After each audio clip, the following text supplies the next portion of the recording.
All right, let's get started with hearing and equilibrium. First, we divide the ear anatomically into three regions: the inner, middle, and external ear. I want to start with the external ear, which is actually what you think of as your ear, the lobes of your ear itself. That actually is the auricle, and it is a funnel for sound. Now, I will say humans have a pretty small outer ear auricle. Cats, dogs, foxes, there's a lot of animals that have the ability to like manipulate the position and like the angle of their ear. They actually have a better ability to kind of localize where sound is coming from, but we still do have a sound funnel. It's just going to allow sound waves to be sort of precisely pointed towards the middle and inner ear.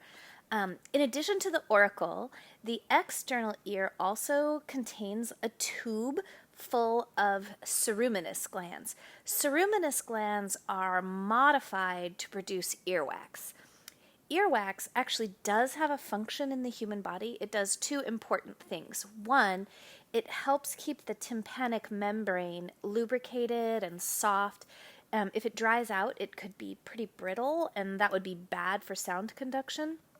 So it moisturizes, and it's also kind of a repellent for little bugs and things that might actually crawl into the ear. I know the internet is full of all these horrible videos of like spiders and things in people's ears, but generally they are repelled by cerumen. So that's kind of a bonus. Let's take a look at that structure.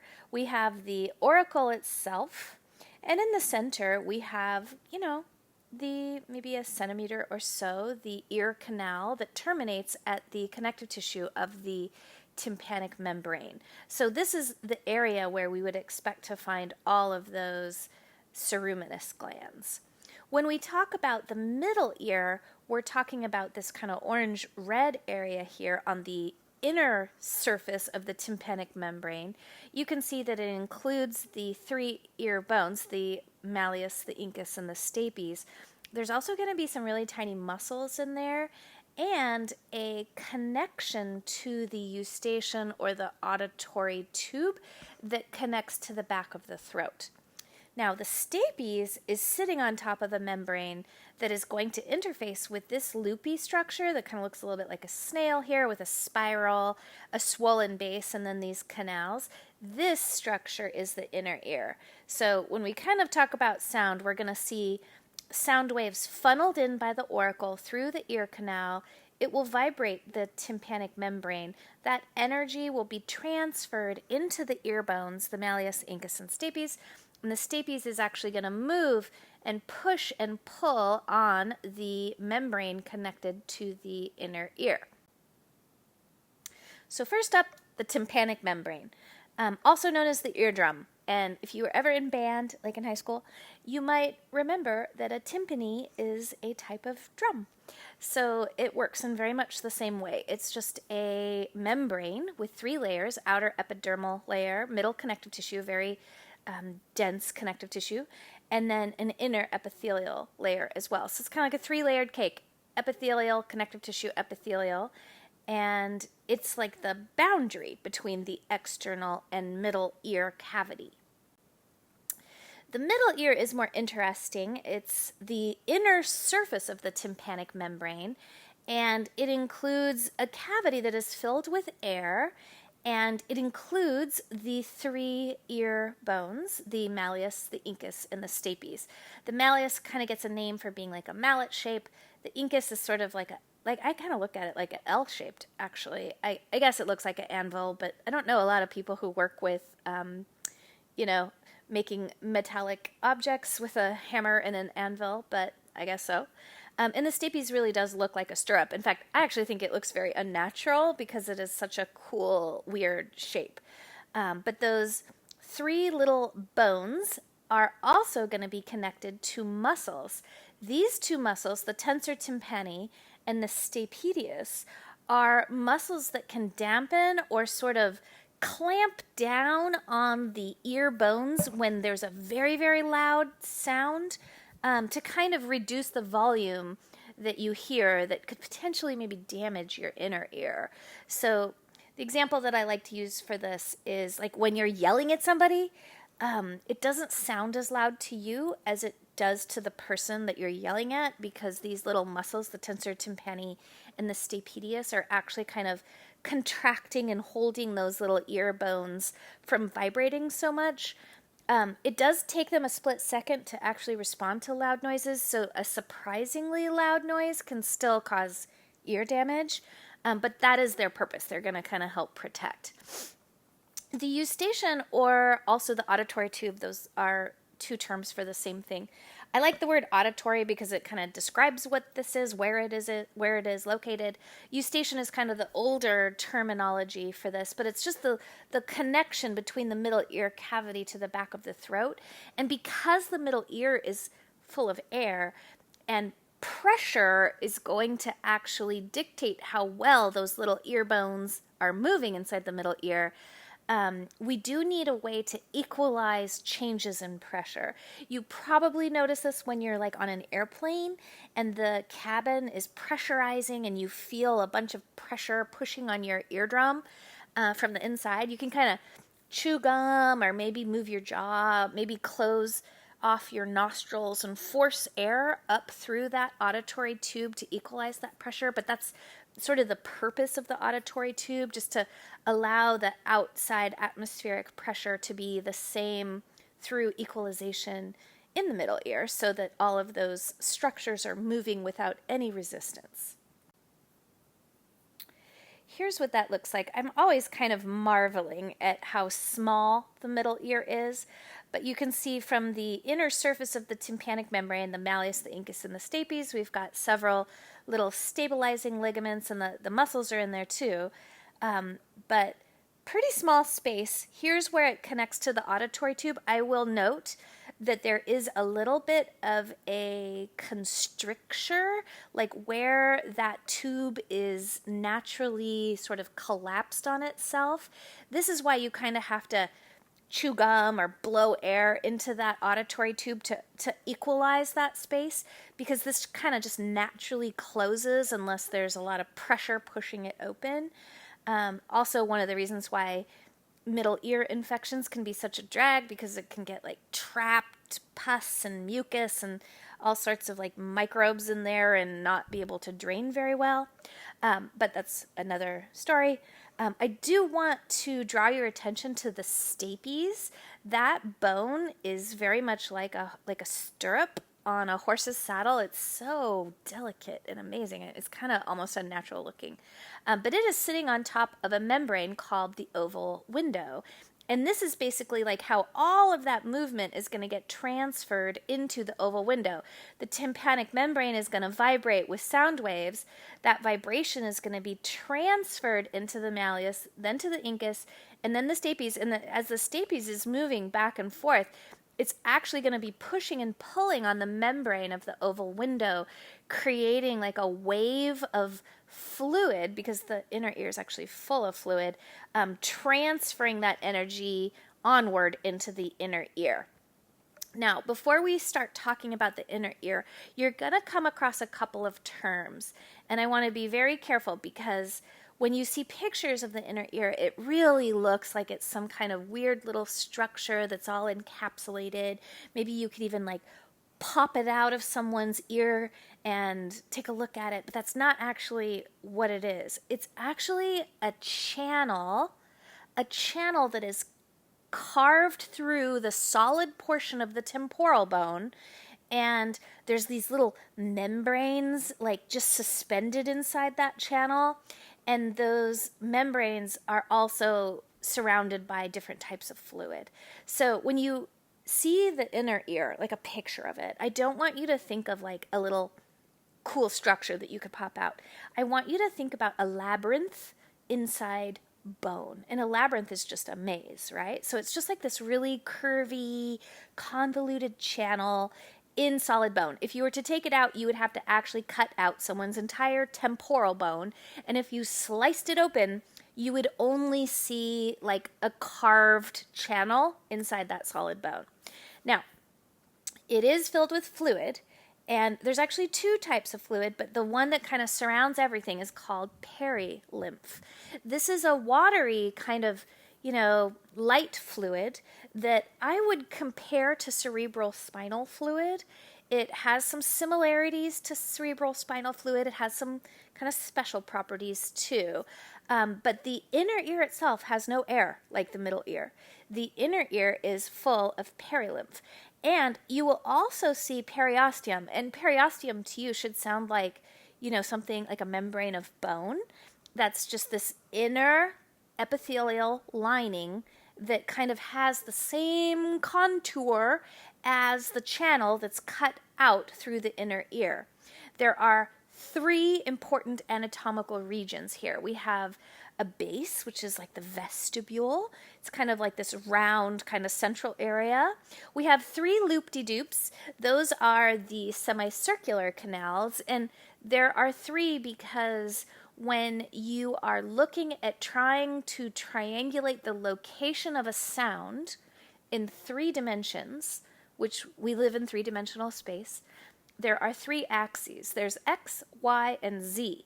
And if you're calculating the location of any point in 3D space, you need to know how far away it is, what the elevation is, and also what angle between those two things it's sitting at. So any point in space can be located by 3 pieces of information: X, Y, and Z axis. And that's why we have 3 semicircular canals. That's all we need. We don't need 4. But we wouldn't be able to hear sound in the same way if we had any fewer than 3. The cochlea, which is kind of the spiral portion, gives you the sense of hearing. And we're going to spend a lot of time talking about that. It's just so cool. It's so amazing.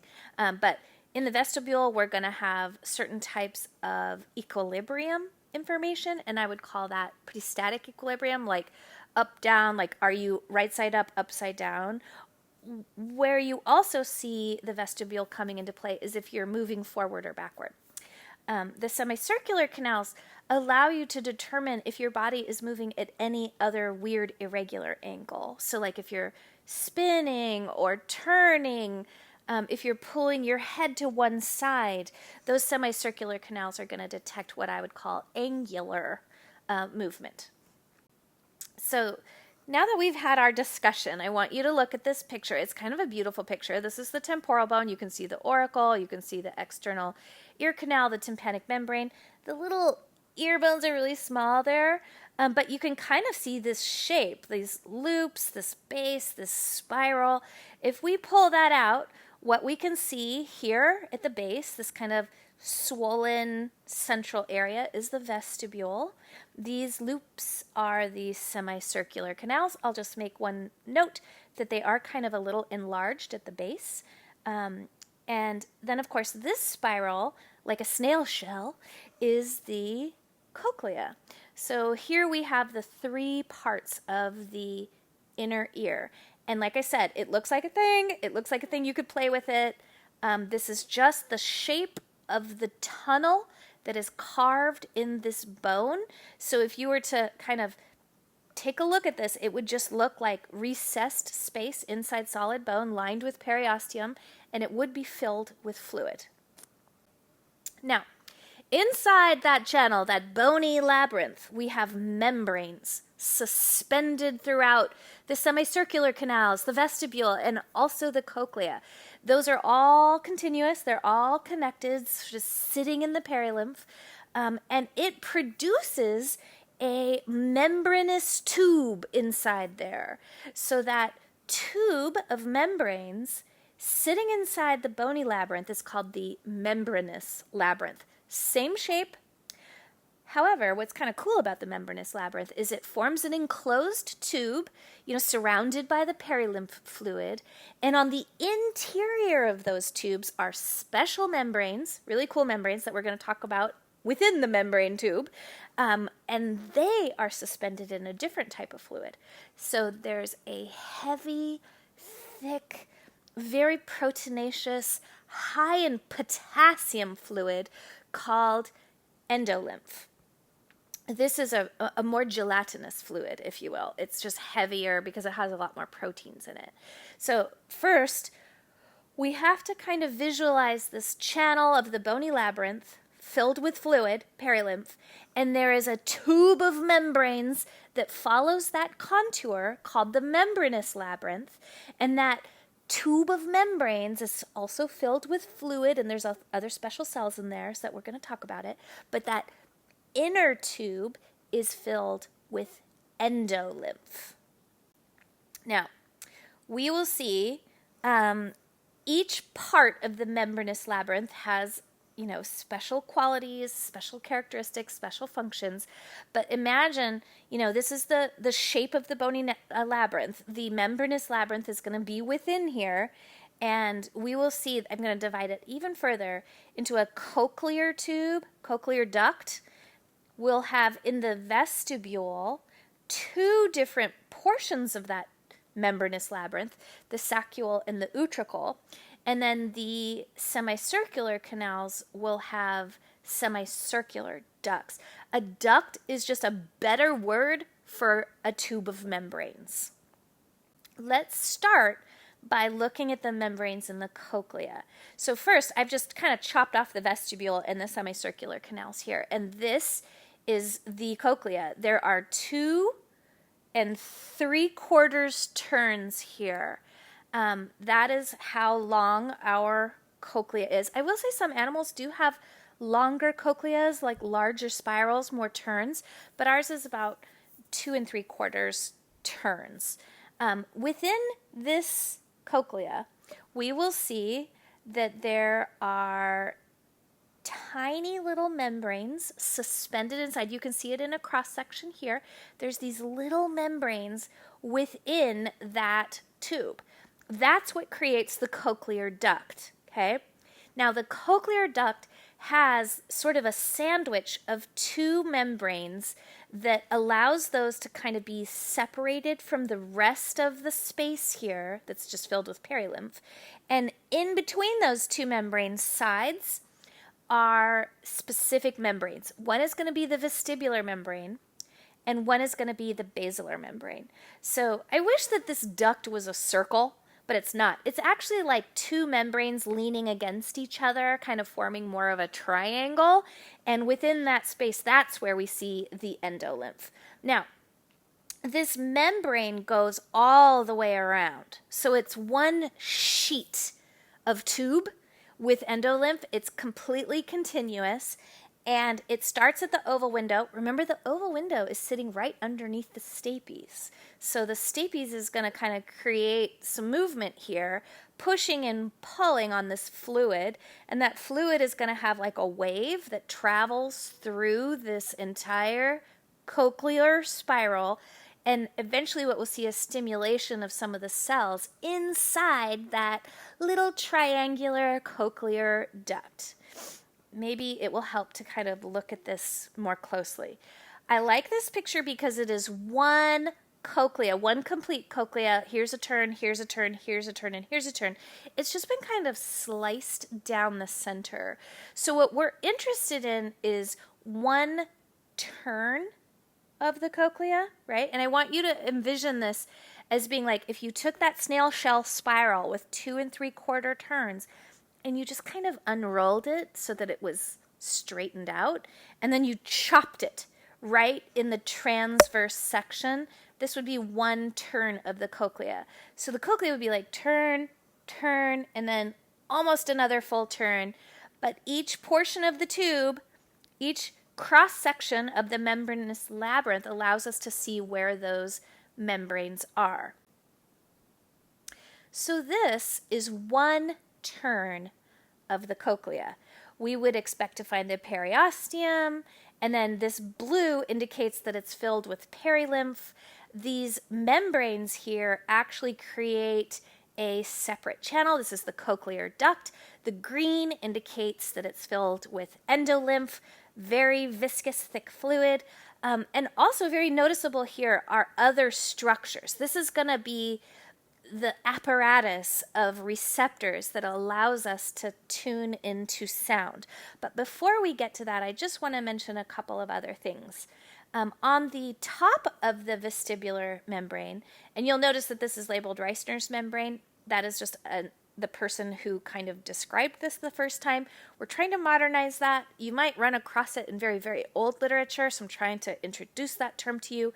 I think the vestibular membrane is a better way to remember it because the space on the other side of this membrane is called the scala vestibuli. So the vestibular membrane produces like this little separate compartment filled with perilymph called the scala vestibuli. On the bottom of the basilar membrane, we also have a channel filled with perilymph called the scala tympani. So those are kind of separated, but there's not a lot of magical structures in those scala tubes. The real cool stuff is happening inside the cochlear duct, also known as the scala media. You'll notice that in addition to the endolymph, we have this very elaborate structure here. These are where we're going to have hair cells. There are supportive cells. There are a few other kind of cells located here. There's not a lot of stem cells because when there's damage to your inner ear here, there's not a lot of repair capacity. There's not a lot of blood flow. It's a pretty isolated spot in the body, and that's to kind of protect inadvertent sounds from being detected. So we have some cells, but not as many as we saw in the mouth or in the nose. But we do have these really cool hair cells here that have these really cool little extensions that are embedded into this tectorial membrane. The tectorial membrane is actually the heaviest and the thickest of all the membranes in the inner ear, and it's sort of not going to move. It's sort of an anchor point, and then these little hair cells kind of sticking into it, these will actually move around as sound is produced. So this structure here, the hair cells, the tectorial membrane, and any kind of supportive apparatus here is the organ of Corti. The organ of Corti is where sound happens. Let's take another look at another illustration. We have some hair cells here. Again, hair is not a perfect term to describe them. They're very, very specialized little cytoplasmic extensions.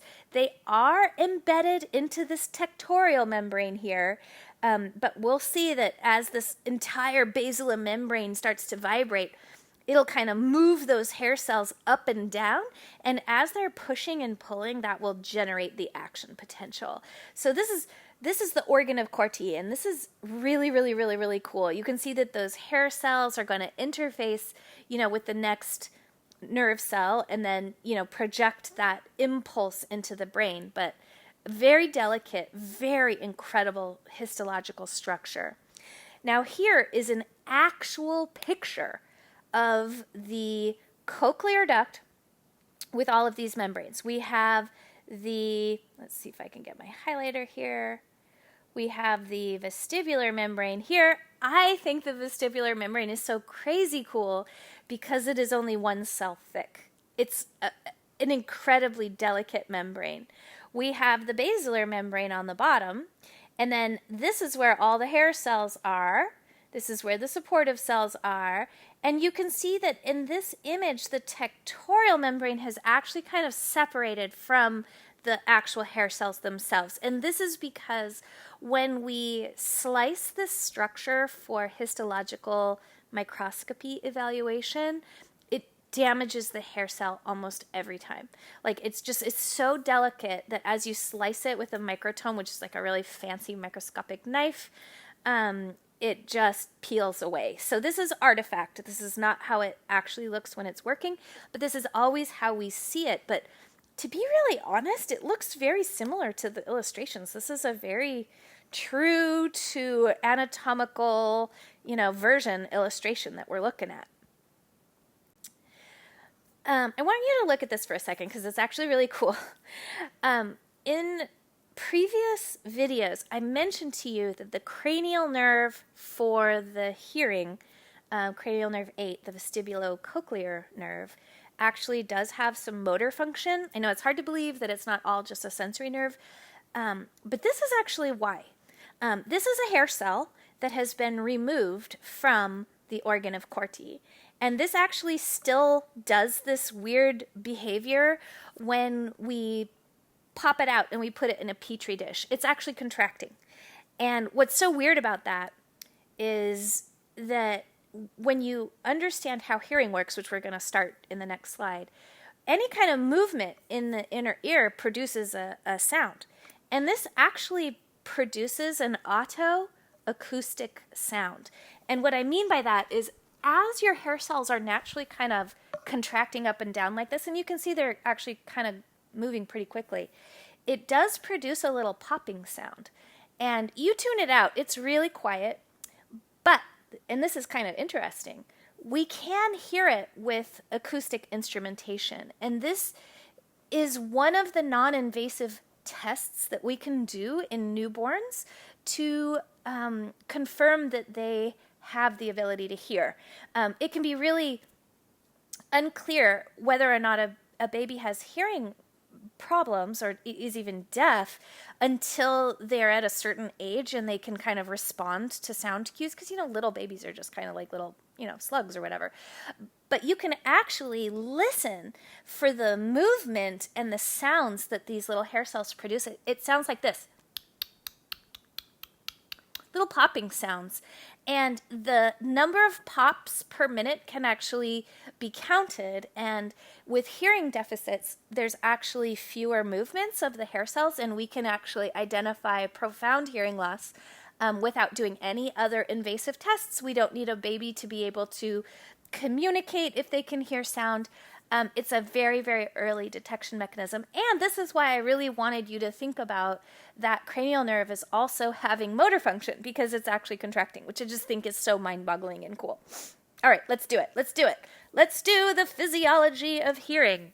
So first of all, what are sounds? Sounds are waves of air pressure. So first of all, when something is moving, it's actually pushing and pulling air molecules as it's moving back and forth, and those waves of compressed air and air that is sort of pulled apart, that's called rarefication of air. It creates these alternating waves, just like in the ocean, where a wave is water molecules that are pushed together and pulled apart through the atmosphere. So there's a couple of terms that will be important as we examine the aspects of a sound wave. One is how many waves per second, and that's measured in a unit of hertz, Hz. Typically, when we're talking about sound, there are like limits at the high end and limits at the low end. And we hear, as an adult, between 20 and 20,000 sound waves per second. That's crazy. That's really, really, really, really fast.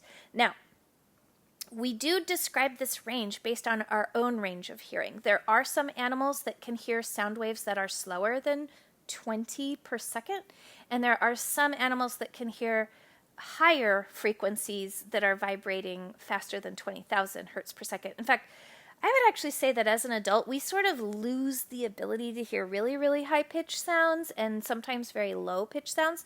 Our hearing just kind of tightens a little bit, but younger people can sometimes have better senses of sound at the outer ranges of that.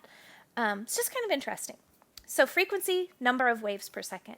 Amplitude is the volume, and that's going to be how big those waves are. And generally, the bigger the wave, the louder the sound. And the problem with that is because our inner ear is going to respond by moving at the same intensity as the amplitude, really, really loud, big waves can actually cause those hair cells to kind of get blown over, and there's no repair.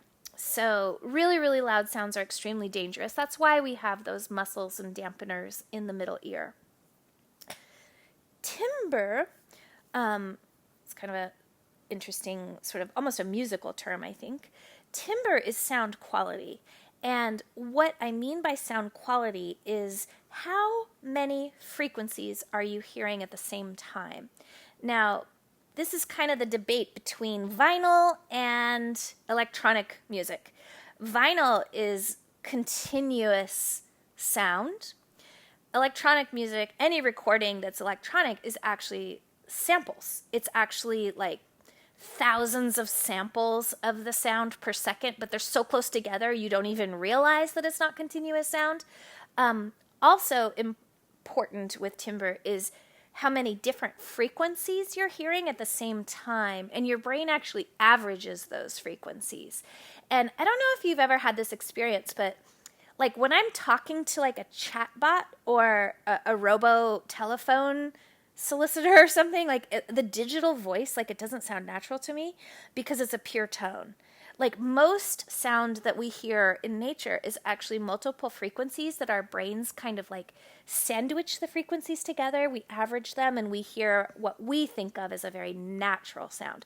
But all sound has frequency, the number of waves per second, amplitude, the size of the waves, and also the timbre, like the actual sound frequencies that you're hearing together at the same time. So here's kind of a sort of a simplified version of what we're talking about. We have sound waves coming in. We've got number of waves per second, how big they are. What those sound waves are going to do is push and pull air funneled through the auricle, through that outer ear canal to the tympanic membrane, which is going to push and pull as those sound waves are pushing and pulling against it.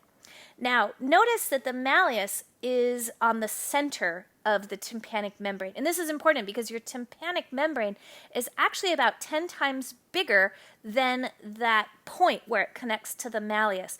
All of that energy is actually focused onto that point where the malleus connects to the tympanic membrane. That's moving, same frequency, same amplitude, shaking the incus, which is going to shake the stapes. And remember, the stapes is sitting on top of the tympanic membrane. So now it's going to push and pull, push and pull, push and pull on that oval window membrane, producing a fluid wave. Now that wave is going to have a certain amount of energy. That energy is going to directly correlate to the frequency, also the amplitude.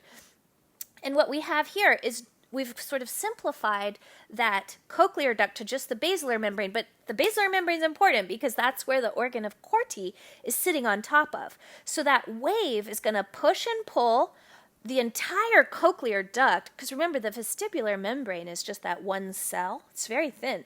It's going to push the entire tube of endolymph with the basilar membrane at the bottom. It's going to push it up and down, and as the basilar membrane is pushing up and down, remember that tectorial membrane is stationary. The little hair cells that are stuck into it are moving up and down and pushing and pulling against it to produce action potentials.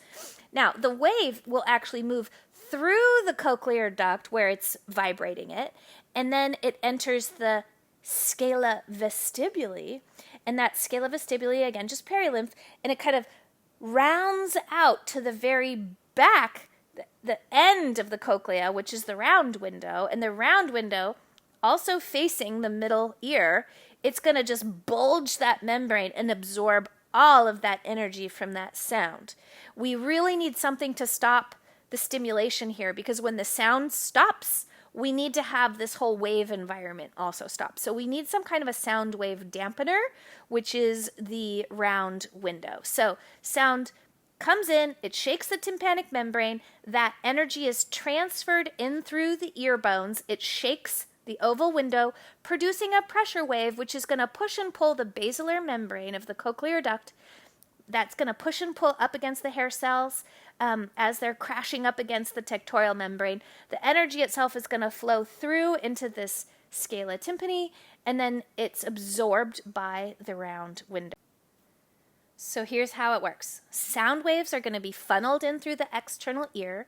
They're going to vibrate the tympanic membrane, of course, with the same number of vibrations per second, and also the magnitude at which it's moving is going to correlate to the volume of the sound. Now, that is going to be transferred to the malleus, the incus, and the stapes.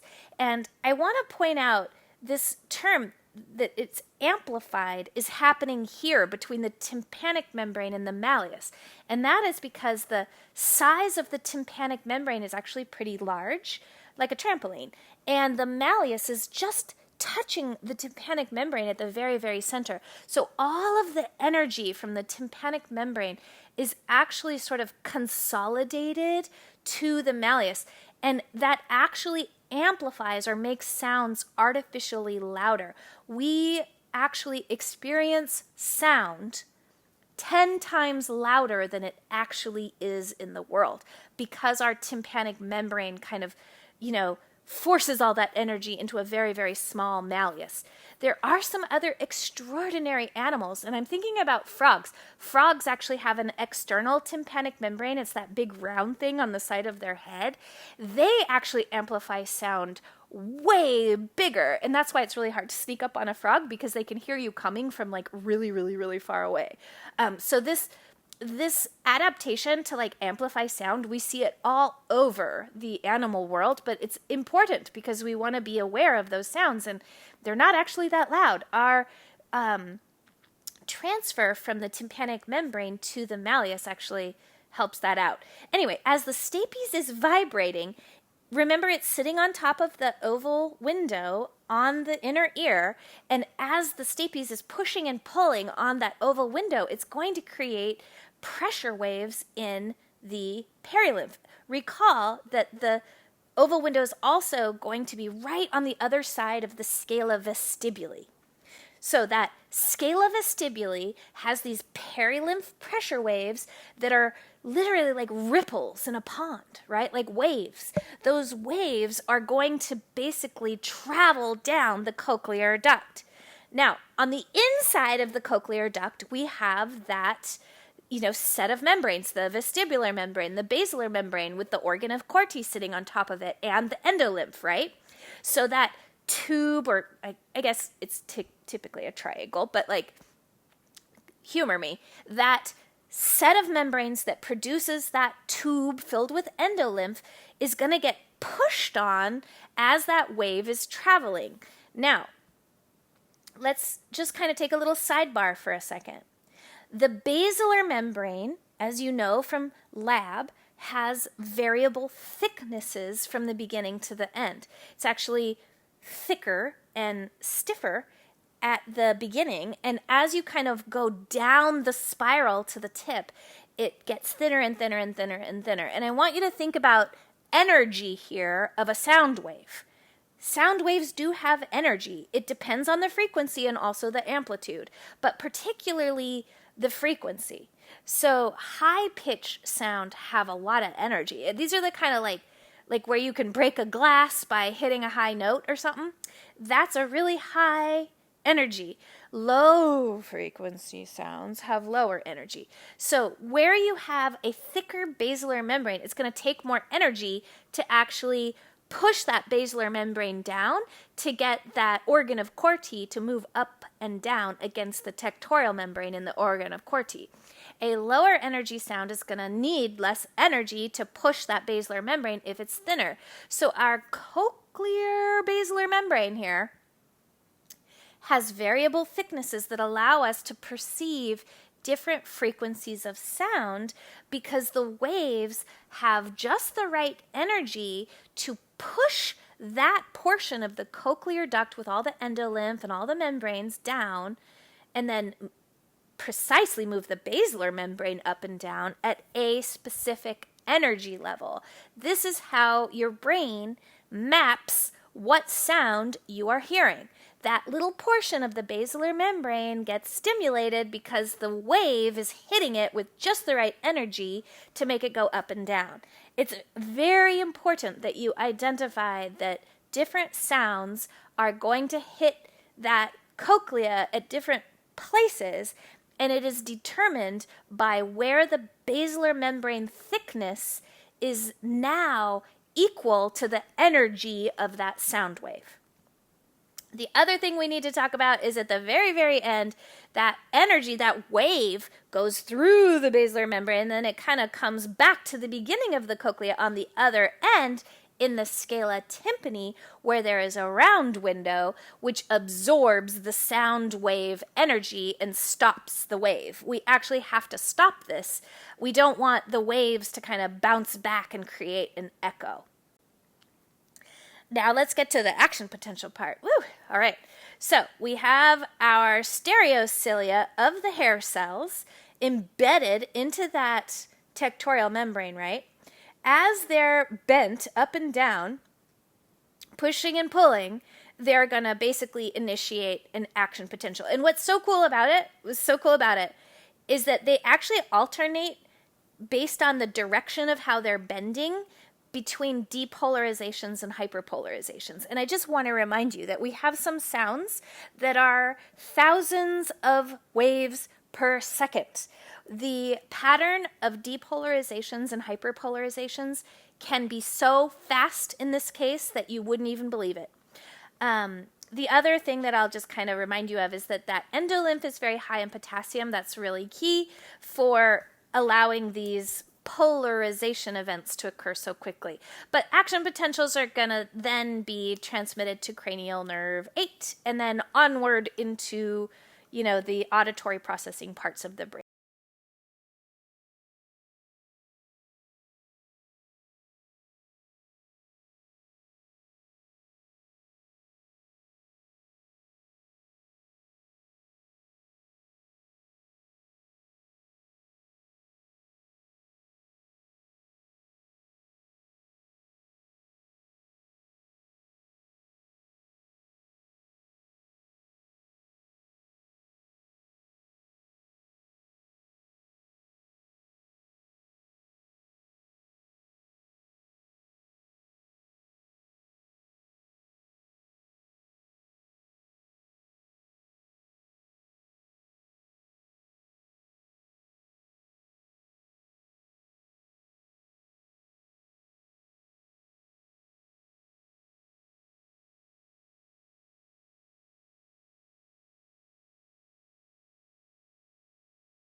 So this is kind of a really amazing image. These are actually the stereocilia of a hair cell. Do you see how they're actually connected? They're actually linked with these little, almost like glycoprotein linkages. It's also true that they're staggered. But this is such a cool image. Like, this is actually a stereocilia. They're really linked together. And this is one that's been pretty damaged because it's kind of stuck, like, leaning over. It really needs to be vertical.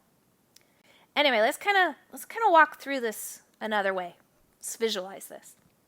First, we have a tuning fork, which is going to vibrate back and forth, producing sound waves. You can see the number of waves, wavelength, and also the intensity. Just the size of the waves, I guess, would be the amplitude. Here's our auricle. It's funneling it in through our external ear canal, vibrating the tympanic membrane, putting all that energy concentrated into the malleus. So it's amplifying that mechanical energy through the malleus, the incus and the stapes. Stapes is going to start moving up and down with that same frequency and amplitude. Now here on the bottom we have a cochlea that has been uncurled. This is very helpful because it's very difficult to follow this through the spiral. But if we just kind of draw this out, straightened out, what we have is the oval window right here at the top. This is the scala vestibuli. Then we have the vestibular membrane. This is the endolymph. This is the organ of Corti. And on the bottom of the organ of Corti is the basilar membrane. On the bottom is the scala tympani. So the fluid is perilymph, endolymph, perilymph. But as those sound waves come through, remember our basilar membrane is going to be thick and then thinner, thinner, thinner, thinner, thinner, thinner, thinner. So depending on how much energy that sound wave has, which is based on the frequency and the amplitude, it's going to be able to push that vestibular membrane and the perilymph down. That's going to push into the endolymph and then push the basilar membrane down, right? As that kind of goes back and forth with the frequency of the sound, this is basically moving up and down. And that's where that organ of Corti with those little stereocilia is also moving up and down against the tectorial membrane, which just stays put. It does not move. But it allows those little stereocilia to have something to push up and pull against. So as it's pushing and pulling, it's producing those action potentials. Now, that's not it. As the wave kind of moves through the cochlear duct here, vibrates that basilar membrane, it's going to push through into the scala tympani, back into the perilymph here, and then it continues around, and this is the round window, which is going to absorb all that energy. Because if it was just solid bone, it would just kind of bounce back, and we would have an echo for every sound. This is how hearing works. This is something you need to practice. As a preview, this will absolutely be a quiz question, and I want you to take this technical process, every single step, and tell me how this works. I want you to practice, like write it down with the technical steps, but then be like, okay, what does this mean? Like, can you explain it to me? I'm much more interested in your ability to communicate this than to just repeat it. So take a moment. This is amazing. Listen to it again. There's a lot happening here. It's a little bit physicsy, but it's a pretty amazing sensation of getting those changes in air pressure into sound. I do have a couple of other just random sites that I think are very interesting. The first is, how do you localize if a sound is happening on the right side of your body or your left? Because you know if something's on this side of your body or that side or in front of you or behind you or whatever. It's called sound shadow. And it's actually this calculation that your brain makes. It's really cool. You have two ears, and our ears are actually at about the exact same place on either side of our head. But it gives us the ability to tell us if something's on the right side or the left side, because the ear where the sound is coming from will get that sound slightly faster than the other ear. Sound moves, I think, at 600 meters per second or something like that. It's fast, but it is slow relative to like light or something like that. But it is traveling through space at a speed, and depending on what side of your body it is coming from, you will hear it faster than the other side, which is helpful. The reason I said that about our ears being on the same sort of position is that not all animals do have symmetric ears. And I'm going to use the example of like an owl. Owls use echolocation to actually find prey at night. So they're actually using sound waves, and they use that to actually triangulate the location of bugs or whatever it is that they eat. If you were to shave all the feathers off of an owl, you would actually see that their ear canals are at very different places on their head. And by having like offset ears, it allows them to triangulate sound a lot better. We're not very good at hearing localization because of the position of our ears. There are these special sound, animals that actually do it better, but University of Oregon does a lot of research on hearing, and they do a lot of research using owls as a model organism because they're so interesting. But anyway, if you're interested in going to graduate school, you should consider University of Oregon because it's really cool stuff that they're doing with sound shadows and localization. Moving on to equilibrium. We have the vestibular apparatus, which is going to consist of the utricle, saccule, and the semicircular canals. We'll kind of address each one of those separately. But I do want to kind of make a distinction between the two types of equilibrium that we experience. There is static and dynamic.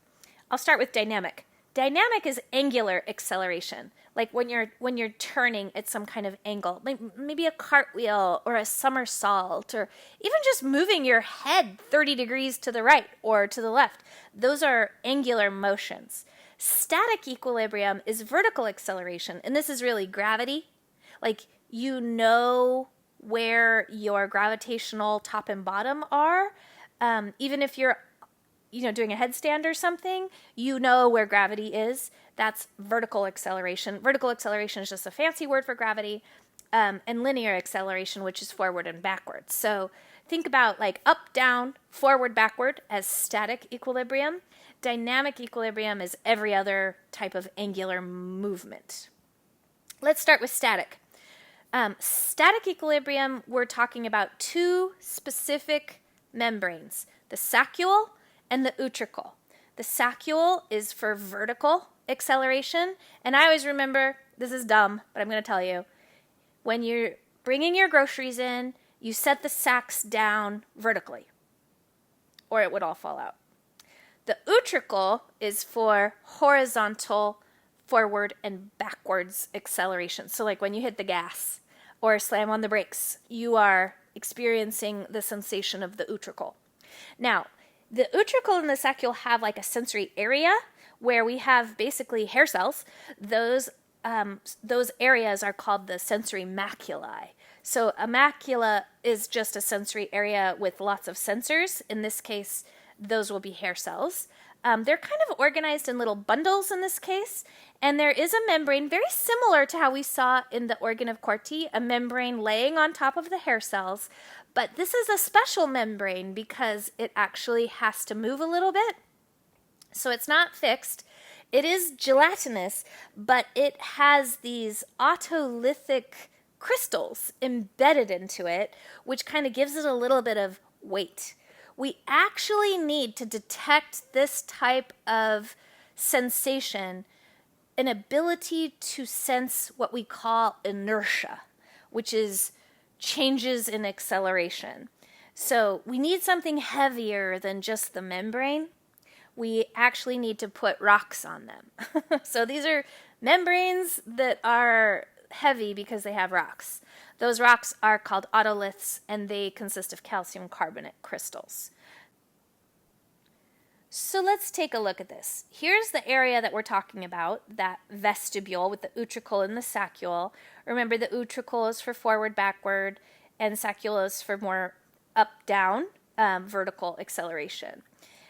In this case, we're going to see an example of moving your head forward. So before you move your head forward, you have your sensory macula with hair cells. The otolithic membrane is just kind of laying on top of them with all these little crystals kind of weighing it down.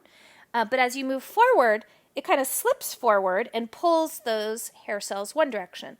If you were to go backward, the otolithic membrane would slide the other direction. So as we are moving here forward and backward, we're basically having the inertia of that otolithic membrane with the calcium carbonate crystals weighing it down, kind of manipulate those hair cells in one direction or the other.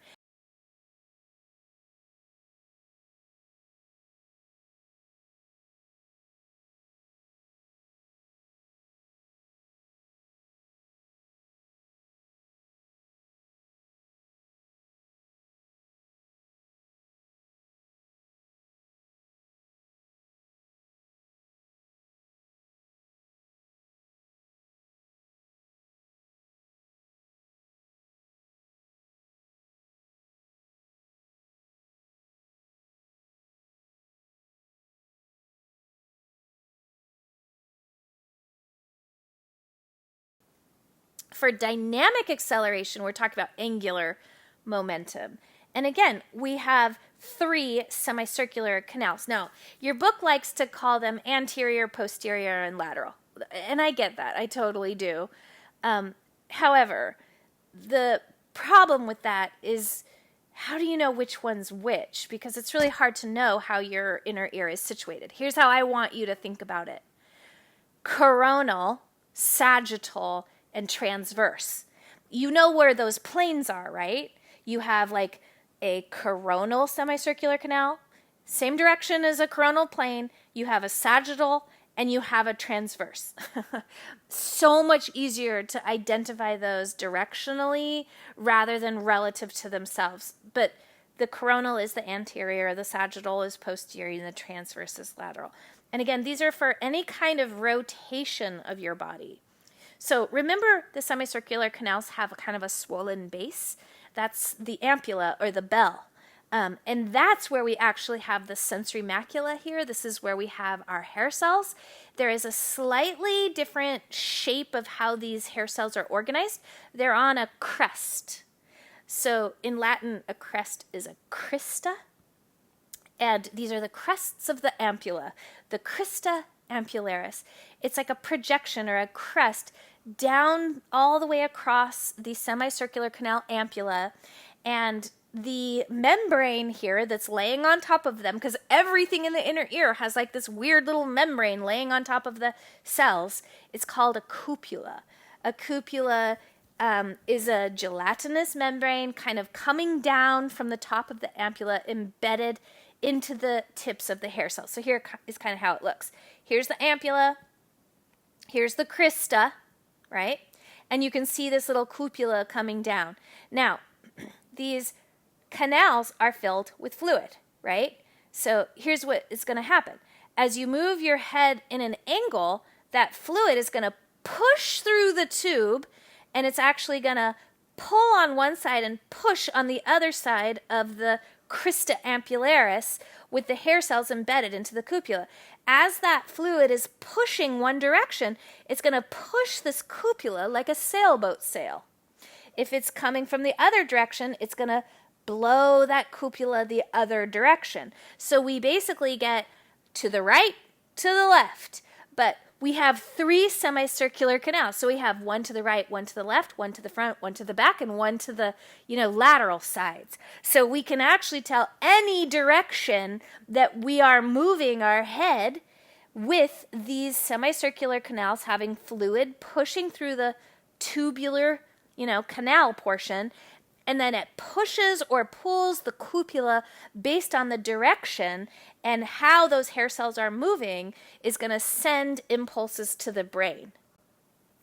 This is actually what it looks like. You can see the crista ampullaris, and you can actually see the kind of gelatinous cupula coming from the top. And I really want you to think about this like a sailboat, like the sail from the wind is just pushing it one direction or the other. Now, the endolymph, it does, have a thickness, a heaviness to it. And as it's pushed around those canals, it really is going to manipulate the position of that cupula, producing the action potential, which will be transmitted to the cranial nerve number 8. You should know that there's also going to be secondary activation of the saccule and the utricle. The semicircular canals and the vestibular membranes do work together. Body position and body movement, all of it is getting basically informationally sent to the brain so that you're controlling your body to a very, very, very fine degree.